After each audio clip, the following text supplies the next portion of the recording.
How to top up in Blockman Go. Hi guys, it's Mekran from Gamers Tech. Today I am going to guide you how to top up in Blockman Go. So without any delay, let's start the video. Launch Blockman Go. Open the game on your mobile device. Go to the top up section. On the main screen or within your profile, look for a top up button or similar option, usually represented with a currency or shopping cart icon. Choose a package. Select the amount of Gcubes or the package you want to purchase. The price will be displayed in your local currency. Confirm payment. You will be redirected to Google Play Store or App Store for payment.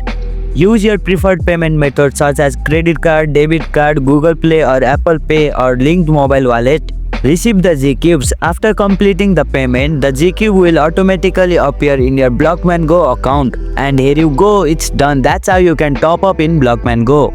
If you liked our video, press the thumbs up and share button. If you have any question, comment down below and don't forget to subscribe the channel for more tutorials.